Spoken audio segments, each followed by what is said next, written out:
OBC department के chairperson हैं all India के अनिल जैन, और हमारी एक राजस्थान की ओबीसी की गवर्निंग काउंसिल बनी हुई है जिसमें तकरीबन जो 35-40 लोग हैं वो आज इसमें आए हैं और ओबीसी के मुद्दों के ऊपर चर्चा परिचर्चा हो रही है कि ओबीसी को जितनी उसकी हिस्सेदारी है उतनी उसकी भागीदारी हो हर चीज़ में।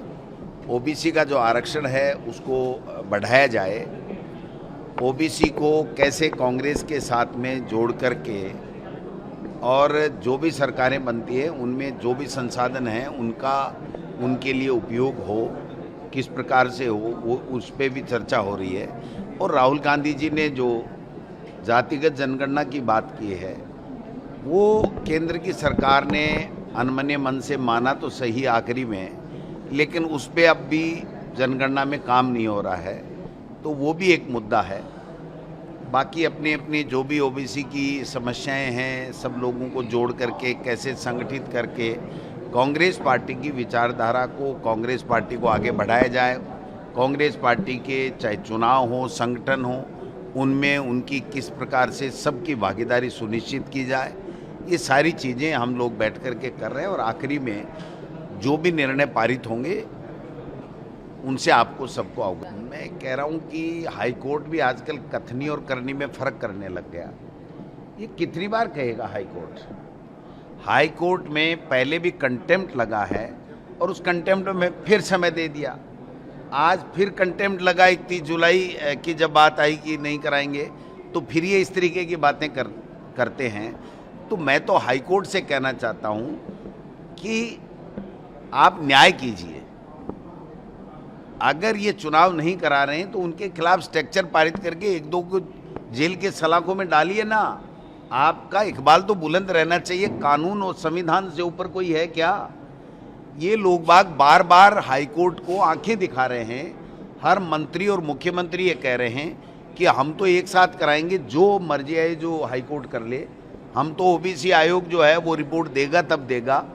और ओबीसी आयोग इन्होंने बनाया, लेट बनाया, ओबीसी आयोग को संसाधन नहीं दिए, उसको बुला करके सीएमआर के अंदर ये कहा गया कि आपको जल्दीबाजी करने की आवश्यकता नहीं है, हमको अभी चुनाव नहीं कराना है क्योंकि हमारे पास दिल्ली से पर्ची आई है कि दिसंबर से पहले किसी हालत में पंचायत राज के चुनाव नहीं होने चाहिए और अक्टूबर से पहले नगर निकाय के चुनाव नहीं होने चाहिए, क्योंकि हमारी हालत इनकी पतली है। राजस्थान के अंदर जो भारतीय जनता पार्टी की सरकार है उससे हर वर्ग त्रस्त है, कोई काम नहीं हो रहा है, चाहे वो बेरोजगार की बात हो, नौजवान की बात हो, बिजली की बात हो, पानी की हो, सड़क की हो, अपराध की हो, हर चीज़ में वो फेल है। तो मैं समझता हूँ कि अब हाई कोर्ट कब जगेगा, अपना इकबाल कब कायम करेगा, मेरे समझ से परे है। हाई कोर्ट अगर इसके ऊपर कोई स्ट्रक्चर पारित करके और कुछ करे तब तो समझ में आता है। आप देखना 2 दिन बाद में क्या निर्णय आता है। आज क्या बात भाई साहब, शिक्षा विभाग का तो बंटा बेड़ा गर्क कर दिया इस आदमी ने, बंटा ढार हो गया। आप बताइए, एक टीचर को एक स्कूल से उठा करके उसी स्कूल में दिया जा रहा है, ये क्या है? इसका खेल समझ में आया आपके कोई? ऐसे सैकड़ों उदाहरण हैं। वो क्यों हुए? टीचर को ट्रांसफ़र करने के लिए लिस्ट में नाम डाल दिया, आखिरी में उसने पैसा दे दिया, तो पैसा लेने के बाद में कोई आदमी ट्रांसफ़र कर कैसे सकता है? तो उसको उसी स्कूल में दिखा दिया। मैं प्रामाणिकता के साथ कहता हूँ कि हमारे काफ़ी टीचर जो है इस प्रदेश में वो पहले से कह रहे हैं, उनको मैसेज दिया जा रहा है शिक्षा मंत्री के जो भी इर्द गिर्द लोग घूम रहे हैं उनके द्वारा, आपका यहाँ हो रहा है, आपको क्या करवाना है, कैसे करवाना है, और वो जाकर के संपर्क कर लेता है तो उसी स्कूल में उसका ट्रांसफ़र कर दिया जाता है। ये गारंटी सहित अगर कोई कहे तो मैं इसको प्रमाणित कर सकता हूँ, अगर सरकार चैलेंज करे तो, कि जिस व्यक्ति का लिस्ट में नाम हुआ उसने पैसा दिया सिस्टम में, और पैसा देने के बाद में उसका उसी स्कूल में आगे नाम लिख दिया, क्योंकि उसका ट्रांसफ़र लिस्ट से नाम तो हट नहीं सकता। 1000, 2000, 5000 की लिस्ट बनने के बाद में उसमें से एक कड़ी निकालो तो बड़ी दिक्कत होती है। आखिरी समय में वो सारा का सारा सिस्टम बिखर जाता है। तो ये तरीका निकाला गया कि पैसा आ गया तो इसका ट्रांसफ़र रुक गया। और दुनिया भर का भ्रष्टाचार इस ट्रांसफ़र के अंदर हुआ है। ऐसी ऐसी स्कूल में बता सकता हूं कि सीनियर की स्कूल है, 500 का नामांकन है, 3rd ग्रेड के टीचर के भरोसे छोड़ दिया गया। 5-5, 7-7 व्याख्याता, प्रिंसिपल, वाइस प्रिंसिपल सब हटा दिए गए। 12 महीने से प्रिंसिपल का पदस्थापन नहीं हो रहा है। 12 महीने से वाइस प्रिंसिपल की पदोन्नति के बाद में उनका पदस्थापन नहीं हो रहा है। 8 महीने से व्याख्याताओं का पदस्थापन नहीं हो रहा है। 12 महीने बाद में हाई कोर्ट पूरी की पूरी डीपीसी को निरस्त कर रहा है। जिस डीपीसी को निरस्त किया है, इसका मतलब जो लेक्चरर से वाइस प्रिंसिपल या प्रिंसिपल बना, उस प्रिंसिपल का वो पदोन्नति समाप्त हो गई, उसको उस पदोन्नत किए गए स्थान के ऊपर ट्रांसफ़र किया जा रहा है। जो समसा में इंटरव्यू की पोस्टें हैं, उन इंटरव्यू की पोस्टों पे पैसा लेकर के सीधा लगाया जा रहा है। आज तक के इतिहास में नहीं हुआ, जब से समसा का गठन हुआ तब से नहीं हुआ। और इनके इर्द गिर्द के लोग खुलेआम पैसे ले रहे हैं, खुलेआम भ्रष्टाचार हो रहा है, नग्गा नाच भ्रष्टाचार का किया जा रहा है। कोई पूछने वाला नहीं, कोई सुनने वाला नहीं। और अब तो सुन रहे हैं कि पहले मंत्री बनाएगा, फिर अधिकारी उसमें ब्यूरोक्रेट्स उसमें तब्दीली करेंगे, फिर दोबारा मंत्री के पास जाएगी, फिर उसमें पैसे लेके तब्दीली होगी, फिर सीएमआर में सीएमओ में जाएगी, फिर सीएमओ में पैसे लगेंगे, फिर जा कर के नीचे होगा शिक्षा विभाग में। तो लोग ये भी कह रहे हैं कि कर कौन रहा है, ट्रांसफ़र कहाँ से हो रहे हैं, चल किसके लिए, ये समझ में नहीं आ रहा। सारे बीजेपी के एमएलए रो रहे हैं। वो कह रहे हैं, आपने देखा होगा फतेहपुर में श्रवण चौधरी आया कि मैंने नहीं कराया, कैसे हो गए। मेरे यहाँ 400 में से 358 प्रशासनिक ट्रांसफ़र किए गए। आप समझ सकते हो, 400 में से 358। और मैं चैलेंज करता हूँ शिक्षा मंत्री जी को, कोटा के अंदर 2nd ग्रेड के ट्रांसफ़र हुए, मैंने 0.03% भी प्रशासनिक ट्रांसफ़र नहीं किए थे, 0.03। और इन्होंने अपने कोटा संभाग में 24% और मेरी विधानसभा में 85% प्रशासनिक ट्रांसफ़र। प्रशासनिक का मतलब है कि सीकर का आदमी बांसवाड़ा में जाएगा, बांसवाड़ा का आदमी हटेगा वो झुंझुनू में आएगा, झुंझुनू का आदमी हटेगा वो जैसलमेर में जाएगा। ये कौन सी प्रशासनिक आवश्यकता पड़ गई? ये पूरा का पूरा राजनीतिक द्वेषता और भ्रष्टाचार, दो ही काम है।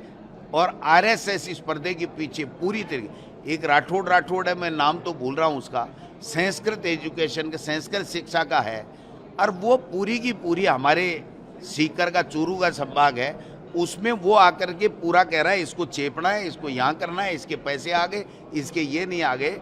क्या तो राठौड़ है, उसका नाम मैं बताऊंगा आपको, मेरे शाम को प्रेस नोट में बता दूंगा, मुझे कोई दिक्कत नहीं है। पूरे के पूरे टीचर कह रहे हैं, ये इनके मंत्री जी के पीएसओ का फ़ोन आप टेप कराओ, सरकार में दम है तो। इनके पीए है वो एक साथ घूमता, उसका फ़ोन टेप कराओ, पता लग जाएगा। कई मंत्रियों के पीए इस शिक्षा मंत्री के ऑफिस के दलाल बने हुए हैं। आप समझ में नहीं आ रहा यार, शिक्षा के क्षेत्र में अगर ट्रांसफर में पैसे ले रहे हैं, लोग लूट रहे हैं, स्कूलें बर्बाद हो रही हैं, बच्चे रो रहे हैं, और मुख्यमंत्री देश का क्या होगा? एक प्रसूता मौत लगातार हो रही है और चिकित्सा मंत्री का जिस तरह बयान और भीलवाड़ा में गार्ड ऑफ ऑनर।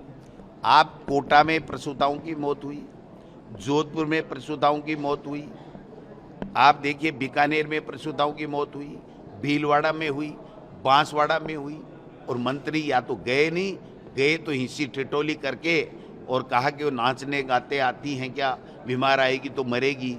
मैं आज नहीं बता सकता, मैं वहाँ नहीं बता सकता। आज से 6 महीने पहले जब प्रसूताओं की मौत हुई थी, उसकी रिपोर्ट भी मंत्री जी ने आज नहीं दी। और कोई मतलब नहीं है इनको, ये लूटने के लिए आए हैं।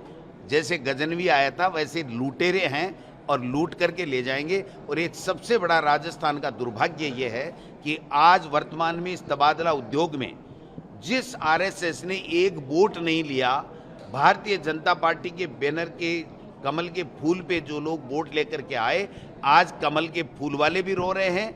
आरएसएस ने तांडव नृत्य मचा रखा है, पैसे ले करके पूरा का पूरा आरएसएस यहाँ भ्रष्टाचार पर। वसुंधरा जी दुखी आत्मा है, और दुखी आत्मा जो निकलता है, उसके जो शब्द निकलते हैं तो वो ठीक ही निकलते हैं। वो राजेंद्र जी राठौड़ साहब की तरफ देख रही थी, और एक बार उन्होंने भजनलाल जी की तरफ भी देखा था। अब उनके क्या बात चुभ गई, क्या उनके खिलाफ कौन क्या षड्यंत्र कर रहा है, मेरे समझ से परे है। लेकिन वसुंधरा जी ने जो बातें कही वो वास्तव में संजीदगी की बातें थी, अच्छी बातें थी कि हमको राजनीति में इतना भी बैरभाव नहीं रखना चाहिए कि हम आँख ही नहीं मिला सकें। और एक जो जोशी जी, वो रामकिशोर जी जो थे, पंडित राम किशन जी, उनकी बात 100% वर्तमान समय में लागू हो रही है। वो ये कहते हैं, कल उन्होंने कहा, मैं 100% उनकी बात से सहमत हूं कि एक समय था जब एक दूसरे के खिलाफ बहस होती थी, फिर जब हाउस एडजोर्न होता था तो बैठते थे, चाय पीते थे, चर्चा परिचर्चा करते थे, घर तक जाते थे।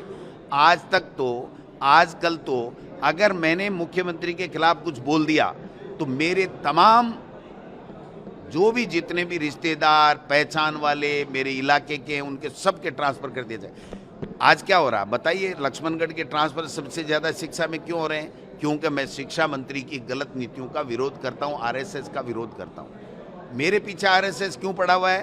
क्योंकि उनकी गलत जो नीतियाँ हैं, लोगों को बांटने की, जो वैमनस्यता फैलाने की जो बातें हैं, उनका मैं विरोध करता हूँ। आप बताइए, और जगह तो नहीं हुए, यहीं कैसे हो गए साहब? और यहाँ तक भी किसी को नहीं छोड़ा। परिवार में कोई भी अगर कर्मचारी था तो उनको सबको निपटा करके बांसवाड़ा, जैसलमेर, बाड़मेर भेज दिया गया। कोई बात नहीं भाई, इस ट्रांसफर से ही तो तुम झुकाना चाहते हो। गोविंद डोटासरा न झुका है न झुकेगा। तुमने ईडी भी भेज ली, तुम ट्रांसफर भी कर लो, तुम्हारी मर्जी है जो कर लो। 2028 में इनका नाम लेने वाला बच जाए इन भारतीय जनता पार्टी का, तो मुझे बता देना कि गोविंद डोटासरा तुम बड़ी बातें कर रहे थे। मैं कह रहा हूँ, ये केवल और केवल एक बात से चुनाव जीतना चाहते हैं 2028 और 29 का, कि मोदी जी और अमित शाह आएंगे, पैसा बहाएंगे, ईडी इनकम टैक्स आएगा, सबको डराएंगे और बंगाल की तरह फोर्स ला करके वोट ही नहीं डालने देंगे। लेकिन ये राजस्थान है, यहाँ पर ये होने वाला नहीं है। इनको गलतफहमी है, ये जिस तरीके से कर रहे हैं। आप बताइए, आज मतलब गलेड़े कान्ना के भाव में एमएलए और एमपी बिक रहा है। इससे बड़ो दुर्भाग्य इस प्रदेश को कोई नहीं हो सके। आप बताइए, 241 वाली बहुमत वाली पार्टी जो पूर्ण बहुमत नहीं प्राप्त की, वो 3/4 मेजोरिटी में जाने की ओर अग्रसर हो रही है। तो ये देश में क्या हो रहा है? लोगों ने वोट कैसे दिए थे? रामकिशन जी ने कहा था कल कि 37-40%, 35% वाला सत्ता में आ जाता है, लेकिन विपक्ष 63% और जो बाकी की जो पॉपुलेशन होती है उसका प्रतिनिधित्व करता है। और उसको आप क्रेश करना चाहते हो, उसकी आवाज़ को दबाना चाहते हो, उसको परेशान करते हो, उसकी फैमिली को परेशान करते हो, उसके खिलाफ झूठे मुकदमे दर्ज कराते हो। आप बताइए, ये कौन सा तरीका है भाई? आज देखिए, हनुमान बेनीवाल जी के ऊपर और उनके लोगों पे कितने मुकदमे दर्ज करा रहे हैं। वो शायद मेरे लिए अच्छा बोलें ना बोलें, मेरे कोई फर्क नहीं पड़ने वाला, लेकिन आज अगर कहीं भी आंदोलन कर रहे हैं तो उन पे मुकदमा है, FIR। अगर उन्होंने 8 महीने पहले, 12 महीने पहले, 2 साल पहले अगर उन्होंने कोई आंदोलन किया तो 2 साल बाद में आज उनके खिलाफ मुकदमे दर्ज हो रहे हैं, उनके लोगों के खिलाफ हो रहे हैं। अगर उनका नाम लिखे हुआ गाड़ी पे मिल गया तो उनको भी अंदर डाल दो।